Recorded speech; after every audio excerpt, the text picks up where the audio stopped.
So I'm in my 30s, which would make it difficult for me to describe to you the overall importance or emotional significance of moments in Bills history that preceded me. It would be difficult for anybody to do that because you weren't there. I don't even really remember the Super Bowl years that well. To be honest with you, I don't have any recollection of even watching the games. I wish I did. I wish I had very lucid memories of where I was, what I was doing, who I was with, but I don't really remember. How many memories do you really have of yourself from 2 to 5 years old? I mean, if you can recall more than I can currently, good on you. I don't remember. But what I can tell you, with absolute certainty, is that the best I have ever felt about a Bills game, at a Bills game, leaving a Bills game, is what I experienced Saturday night in the Wildcard Round against New England. That, to me, usurps beating New England in 2011, getting that New England drought over with, and getting the overall playoff drought over with. Yes, I know that might sound crazy to you, but that was just this weight bogging me down, holding me down, I guess, whatever the word is for that. This was different. This is like a combination of both of those events. The Patriots, the playoffs, the Patriots in the playoffs. This game would have crushed me had the Bills lost. It would have undone everything that happened this season, made this season feel like a complete and utter failure, forget winning the division, and it would have felt like a step backwards. It honestly would have felt like a step backwards. I don't think that's a stretch by any means. I think that most people would agree with that. But instead, the Bills, like I said last week, they just washed these demons off of them. They exorcised the demons. It was a live exorcism on the field. It was our generation's 51-3 game. Now, I wasn't at the 51-3 game. I don't remember watching the 51-3 game. But it is the millennial generation's 51-3 game. And I know that game was to go to the Super Bowl, and that's not quite the same. Every generation kind of has this. Like the 51-3 game, like the 47-17 game. I'm always going to remember this. I'm always, like, give me dementia, Alzheimer's, everything, and I'm not trying to be, inconsiderate of people who struggle with those diseases, of course. I'm just trying to make an overall point here. Like, I'm going to remember that. I know I'm going to remember that forever. There's just no chance I'll ever forget what took place that night. It was just a party by halftime. Even before that, it was two and a half quarters of euphoria at the game in the crowd. I forgot that it was cold, and it was cold at times. Don't get me wrong. I was reminded a couple times when my fingertips and toes got a little cold, but you're just not even really thinking about that as the Bills are pummeling New England. They're pummeling Bill Belichick, who has historically pummeled them. It was just, I've said it. I've said it. Absolute euphoria. I'm saying to my buddy at the game at halftime, I'd be impressed if New England got to 20 points. It's 27-3 at this point. I'd be impressed if New England got to 20 points. But there's no chance, absolutely no chance, they are coming back. They are erasing a 24-point deficit. They're going to outscore the Bills by 24 points. It's not happening. The Bills are made here. And we're just going to enjoy the second half, ride it out in front of a national audience, and move on to next week. What more can be said about this game? I'll run through it a little bit here. Josh Allen, 21 of 25, 4 incompletions, 5 touchdowns. Threw his last incompletion in the first 2 minutes of the second quarter, and then completed the rest of his passes. Like I said, 308, 5 touchdowns, added 66 rushing, so 374 and 5 touchdowns. MVP type numbers. Devin Singletary, his reemergence does not go unseen. 81 yards and 16 carries, adds 2 touchdowns. He was outstanding. Dawson Knox, 5 for 89, 2 touchdowns. What a play on the first touchdown. I'm proud of him actually for admitting that he was really just trying to throw it away. It's nice to be honest about things. Nice to hear honesty about things like that. Knox goes up and gets it anyway. Diggs, not even that much of a factor. All his catches, I think, were in the first half. They threw to him on the first play of the game for 9. He had a deep ball down the right sideline for, I don't even remember how long it was. It should be right here. 45 yards. So for 45 yards. And all that was in the first half. They got to 47 points with Diggs pretty much being a non-factor. So that's certainly good reason to be optimistic. We talk about Matchups. I've talked about how teams just don't match up well with other teams sometimes in this league. It's a matchup-based league. The Bills and the Titans, they don't really seem to match up very well with them because the Titans have a big beast at running back, and the Bills are kind of smaller. They run a lot of nickel, and they just, let's not get thrown on. If teams want to beat us running the football, make them. The Titans are capable of doing that, and that's why they don't necessarily match up well with them. I mean, the Patriots stood no shot. I mean, and the fact that the Bills are going to score on every possession, that's how you get teams out of the running game. The Patriots would have rather ran the ball, no doubt. Mac Jones was not impressive. He made a couple nice throws. 24 of 38, 232, 2 touchdowns, 2 picks. One is Micah Hyde making one of the best interceptions I've ever seen. Just coming out of nowhere from center field to just steal that. Andrew Jones, circa Andrew Jones, 1999, early 2000 style. Or whoever the best center fielder you can think of is. Mike Trout, whomever. I went on this millennial thing, and now I'm naming Andrew Jones instead of Mike Trout. Anyway, regardless, erroneous. The Patriots would have rather run the football. Instead, they could only get 9 carries to Damian Harris, 8 to Ramondre Stevenson. Bill Belichick, after the game, told reporters, we couldn't keep up. We just couldn't keep up with the Bills. That's Bill Belichick talking about our Bills, saying he couldn't keep up with them. The Bills might just be a bad matchup for the Patriots. What a sentence. It elates me to even say that, speak that sentence out loud. The Bills are a bad matchup for the Patriots. Josh Allen's a bad matchup for the Patriots. The Patriots had better better success against Peyton Manning. They've had better success against Patrick Mahomes than they do against Josh Allen. Josh Allen currently owns the Patriots. Bill Belichick hadn't gone his entire coaching career, without allowing a punt, what's the best way of wording that? He had gone his entire coaching career never facing a team that he didn't force to punt. That's kind of wordy, but I think you know what I mean. Josh Allen's done it 2 times in a row, twice in a month. Our Josh Allen. The 2000s Bills, I mean, the era was was ending over the past couple of seasons, but it is over. It is dead, buried. Okay, goodbye. Anyway, the Patriots. J.C. Jackson, fine player. Kyle Duggar, nice, promising rookie. Same with Christian Barmore. Dante Hightower, crafty veteran, was not good. Matt Judon, invisible. He's kind of been invisible the past month. These guys stood no chance. Could not get anything done against Josh Allen. The only success they had all night was a blocked extra point, and an extra point that missed. That is the extent of the Patriots' success. They had a nice first drive where Mac Jones got loose for a first down. He found Hunter Henry for 30 yards. That's about it. It's really about it. Hunter Henry never had another catch. Mac Jones had one more run, I think, maybe for a first down or something like that. But whatever. They were helpless. Absolutely helpless against the Bills. Didn't even have a 4th down. I didn't even mention that. The Bills didn't even have a 4th down. I think their longest third to go situation was 4. Bills just, the perfect game. This is the perfect game. That is how it will be remembered. Remember the perfect game in Buffalo? That is what, we'll remember.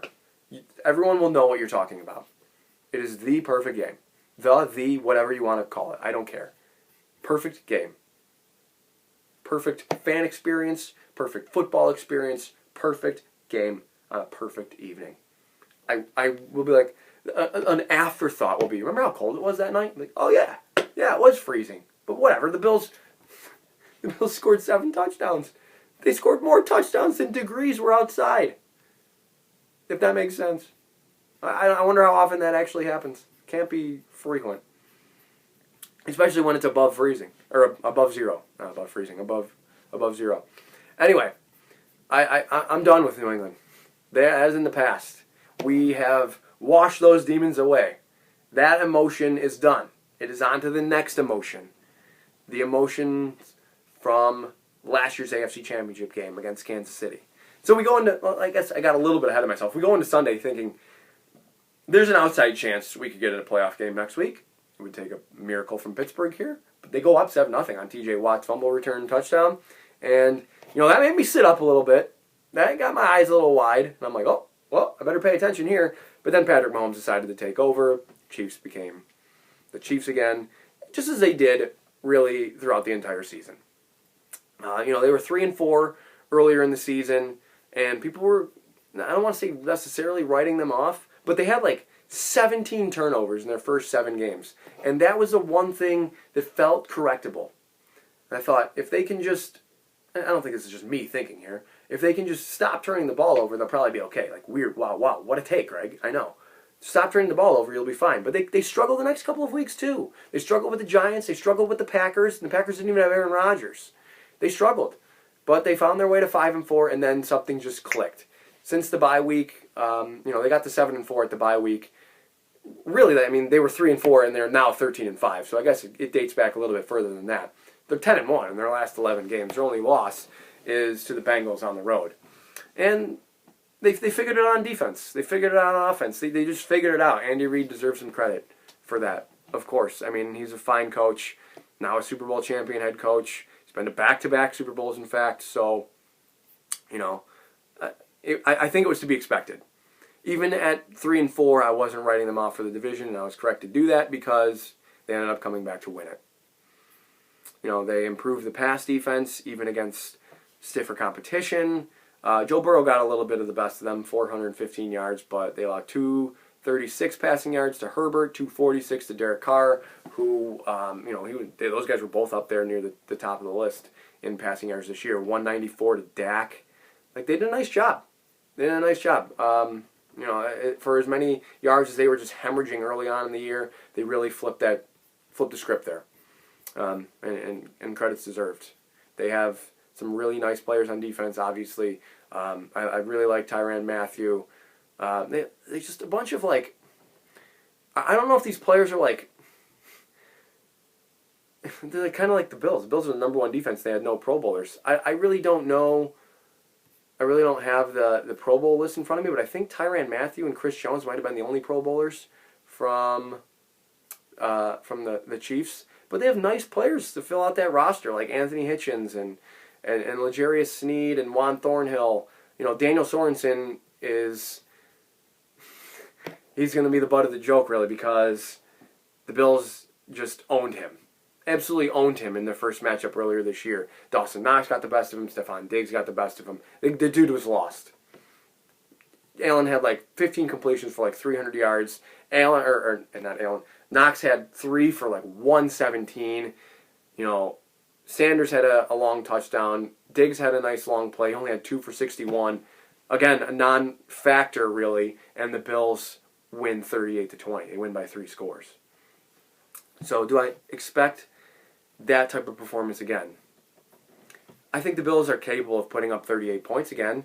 I worry a little bit about the Bills' defense, to be honest with you. The Bills faced, in my eyes, 4 competent offenses. You could include New England if you want New England to be the 5th here. But the most competent offenses they played were Kansas City, where they allowed 20, Tennessee, where they allowed 34, Indy, where they allowed 41, and Tampa Bay, where they allowed 33. Now, that's an average of over 30 points allowed per game. I know the Bills had a soft schedule at points. They played a lot of backup quarterbacks early on. And then at the back end of their schedule, they caught the Falcons and the Jets and Carolina, who was on their second or third option at quarterback with Cam Newton, too. They caught Trevor Siemian in the middle of the year, This is not a secret. This is not a secret. The Bills are built to be, what's the term here? They're built to not be thrown on. They do a good job of that, but when you're going to play the best players in the league, the best quarterbacks in the league, the Tom Brady's, the Patrick Mahomes, you need to be up to the task. I know that's such a boring phrase, but I just don't want the loss of Trey White to rear its ugly head this week. It really hasn't too much. You could maybe point at the Tampa Bay game a little bit, but it really hasn't. The Bills have been still very sound on defense and explosive on offense. They won all their games by at least 2 scores. And that, to me, that's a story too, because this feels more like it could be a 1-score game. And the Bills have been bad. I don't know if bad or unfortunate or whatever word you want to use to describe it. The Bills haven't been good in 1-score games. They've lost them all this year. So that's a hump. That's a hill for them to climb. If they're in a one-score game with the Chiefs, how do they respond to that? How do they perform under that type of situation? Last year, reflecting back on the AFC Championship, Sean McDermott, I think, became a prisoner of the moment at times. He kicked field goals a lot, just trying to stay close to Kansas City. I don't think that's how you beat Kansas City. Think about it this way. Is that how you beat the Bills? Do teams kick field goals to try to stay close to the Bills? Let's just try to keep it close here, guys. No, because then the Bills go down and score touchdowns and they pull away. That happened all the time this year. So why would you use that strategy, in your own game plan? So I think that'll be a story, I think. Fourth down aggression, because I suspect the Bills will probably punt. More likely than not, the Bills will probably have to punt at some point in this game. It's not realistic, really, to think they're going to go however many games without punting. They could. They could. Those punts could turn into turnovers or field goal attempts or something. I just doubt they're going to have the ball 7 times and score 7 touchdowns. I hope I'm wrong. I sincerely hope I'm wrong. But, I don't expect that to happen again on the road against Kansas City, who might be these might be the 2 best teams. They're certainly the 2 best teams in the AFC. I think whatever team comes out of this game is beating Tennessee or Cincinnati. I really do. They could be the 2 best teams remaining in the entire league, in the entire playoff picture. I really like Green Bay. I really like Tampa Bay. I don't want to discredit them being the defending Super Bowl champions. I would certainly listen to an argument, though, about the Bills and Chiefs being the 2 best teams remaining. I would want to hear your viewpoints, your perspective on that. So, where does this leave us? This is what we got this team ready for. This is what you spent your whole offseason chasing. This is the team whose image, you built. How's that work? What's the wording there? You built your team in the image of Kansas City. Sort of. You built your team to chase Kansas City. So this is the game. This is it. I know it's not the AFC Championship. It obviously can't be the Super Bowl because you're both in the AFC. But it's not the AFC Championship. We thought that's where it was going to head. But the Bills fiddled around a bit earlier in the year in mid-season, lost to Jacksonville and stuff. So here they are. This is what you've drawn. Kansas City in the divisional round. What do we got? What do we got? I expect success. I'm picking the Bills to win. I'm going to pick the Bills to win. Let's go 34-31. Bills over Chiefs. I'm going to pick that right now, but I have another thought that I'd like to get out. Is a lot of people are just drooling over Brian Daboll's game plan from last week, and my point is I think the game plan has been that good all the time.